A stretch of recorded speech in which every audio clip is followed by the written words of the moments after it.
Connor Goldsworthy drosti. Mae'n ei chwipio mewn at y postyn pellaf. Mae'n cael ei ffeinio nôl at Kieran Williams. A chyfle clir cynta'r gêm i'r tîm cartre yn yr ail safle yng Nghyngor y De. Kieran Williams yn pwyso nôl braidd. A'r ergyd dros y trawst. Tafliad hir. Gammond ar peniad cyntaf a mae'n nôl mewn. MacDonald yna, mae'r golwr yn dod amdani. Y foli gan Cooper. Mae'n cael ei hatal. O, bobl bach. Smon a llwyr yn y cort.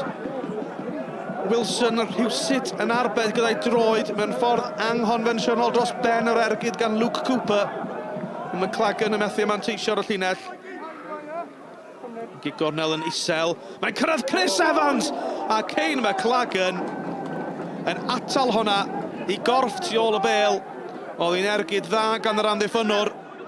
Cotro yn gig cryf at y postyn pella.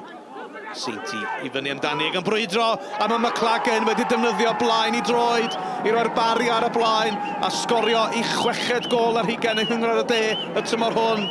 A'r Barri wedi taro ergyd fawr yn y gêm hon ar y brig. Taser Barri yn cadw'r fantes yma. Fe fydden nhw 12 pwynt y glid gyda mond 15 ar ôl i'w hennill. A mae Aidan Lewis yn gynt at y bêl. Aidan Lewis yn gyrru ymlaen ar ei droed dde yn ergydio. Arbediad Wilson ac yna yr amddiffynwr yn atal McLagan y capten. Rhag casglu'r briwsion. Mae'r Barri'n pwyso. Mae'r Barri ar y blaen. Maen nhw ar y brig. Mae Gig Gornel wedi chwipio i mewn. Mae Gammond yno. Mae yna apelio ymlawio.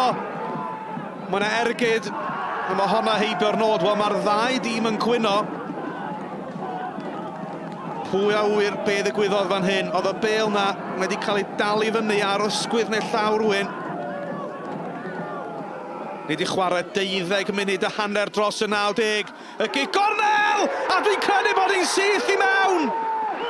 Goldsworthy gymrodd y Gig Gornel. Mae pawb yn dathlu yma yn Llansawel. Pawb mewn crys coch. Mae ras o ben campwriaeth yn ôl yn fyw. Yn anffodus, ni wedi colli gol ar y diwedd o un o'r pethau ni'n gwybod nhw'n dda. Fel set plays a corners a pethau fel yna. So, wedys i, gêm really cyffroes. Ni wedi siomi tîm bach yn colli'r gol ar y diwedd, ond ni'n gadael 9 pwynt yn glir. Felly ni'n symud ymlaen i'r gêm nesaf nawr i trio adio mwy o pwyntiau i sefyllfa yn y tabl. It's theirs to lose, you know. We needed the 3 points today, and that was the bottom line. I thought the boys, you know, they left everything out there. They did everything they could. On another day, we win, but it wasn't to be today. I think when you concede last kick of the game, it's always probably 2 points dropped, but we came here knowing that a point would probably be enough for us to be in a good lead at the top of the table. So we're 9 points clear, and yes, it's a bit sickening at the end, but listen, it's a point on the road, it's a point against a decent side. Briton Ferry are obviously our closest challengers, and we probably would have taken a point before we came here, and a point is what we get.